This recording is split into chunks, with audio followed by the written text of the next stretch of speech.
Welcome to Ovah Coffee. I'm your host, Soraya, a business owner, artist, and Atlanta transplant, but a true New Yorker at heart. When I'm not running my shop or working on my latest art piece, I'm brewing the perfect cup of coffee or talking to people who inspire me.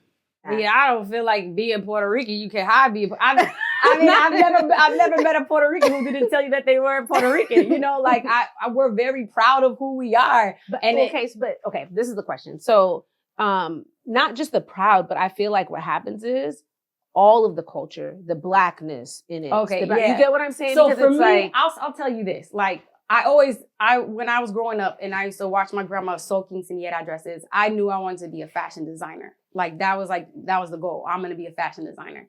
And then, as you know, when I was living in LA, I was working in the fashion apparel business. And I remember, you know, when like the Mike Brown shooting started, that was the first time I got arrested because I was protesting, you know. Yeah. And in that era, that was the first time that I started to feel like I want a bigger voice than what I'm doing. And I had the, you know, pleasure of doing the first Pride collection at Target. So I felt like, oh, wow, like I'm creating this voice for LGBTQ for my community. I was a part of the design for the first Black History Month collection for Target. So again, it felt like, okay, I have a voice. But when those shootings started to, they've been happening. But when we started to see them on our phones, right? And the uproar that happened from it, it really made me want to have a bigger voice than just a t-shirt and what my creative director is trying to tell me to do. And that's when I really got into like the activism part with my art. Like, and then COVID hit and I got furloughed and I lost my job. And I had this place where I was like, okay, now I can take down these old, you know, statues that we have that, remember during COVID, a lot of statues were being torn down. Now I can create new ones that represent us. Now, why I do it in a sense that is like, I make all my characters bright colors, right?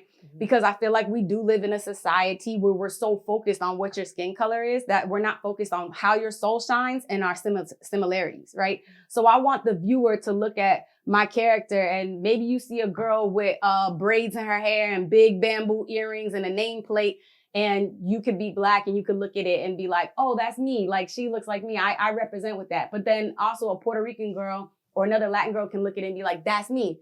That's the point. Is this, right? That's the point, is to show our similarities, is to show like, yo, we're the same. And I don't know when this shift happened, but we got to get back to here because the only way we're going to win is if we are doing this together, right? And I think even with this last vote, my understanding and who I am this year, my whole impact of what I'm trying to do with my art is more so push that narrative even further to show Latinos like, they got to know the roots. The roots is we all came in on the same slave ship, right?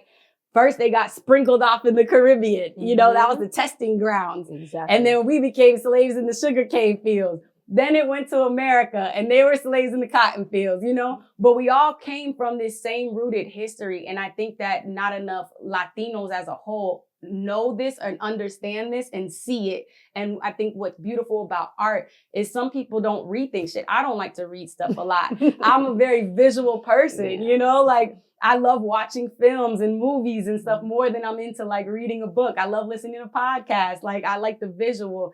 So I think my mission has been like, let me create this visual education for people, you know, and that's kind of where I'm at right now. And even to go back with the voting, I really, you know, I was like so upset because, you know, I did I spoke at Kamala Harris's rally in front of 3,000 people to talk about Puerto my Ricans. neighbor has her side. Like, imagine me moving into a neighborhood and I'm like, my friend did the art literally in my neighbors. That's how much impact that she's had just even in this community. So literally next door, I sent you the picture. Remember? Yeah. I saw it when I pulled up. I was like, that's what's up.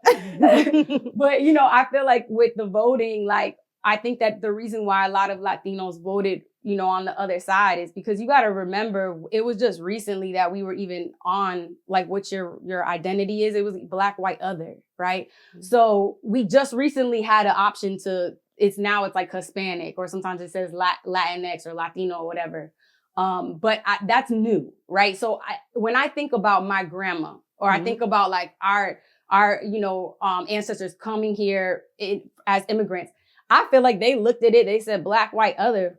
Well, shit, I'm brown, so I could go for both. the black people, it looks like they're getting the short end of the stick. So I might as well try to go for this one. Yeah. And I mean, it makes sense, right? Like, okay, I get that. But now we're in a place where it's like, we actually aren't the minority anymore. And so I hate calling us minorities because we're not, you know, like there's actually more of us than there are Caucasian people in America now. Yeah. But if we don't get to that place of understanding who we are and understanding our African roots, then we won't be able to win this fight. And we can't leave it upon only Black women anymore, you know? And I told them to take off. Yeah. I've been posting 2025. Since we've been trying to save everybody, take off. Yeah. Take the next 4 years. Yeah. And I really feel that way because I feel like this is the time to literally come together. Yeah. And say, at the end of the day, I say it all the time because you know how I feel about politics. But my thing is this, voting towards oppression will not get fixed in the vote. It will get fixed in radical acts. 100%. And that's what I 100% believe in. I don't believe that I can sit with anyone who is focused on literally the digression of my community. I can't have a conversation with you. Yeah. So now this is the opportunity to say, okay, how do we get together with numbers? Yeah. Numbers are everything. And this is the time, like you said, the educational piece. That's why this is so important to me. It's like to talk about the history, you know, and you, like you said, from being an artist to I had Key on, who's an author. We need to do this on all ends, right? And having these conversations and showing that like we're literally one people. Yeah. I say the same thing all the time. If you got a rice and you got a bean, we're blood. Like that's what it is. Because that historically, those two things will tell you like lineage. Yeah. And that's it. Yeah. So it doesn't have to be any deeper than that. You know, and you can't get to brown without black. So how do we unify and how do we make it where we all benefit and we're not? Because what's dangerous is obviously there's intersections with culture. What's dangerous if we use those as boxes to separate versus the bigger.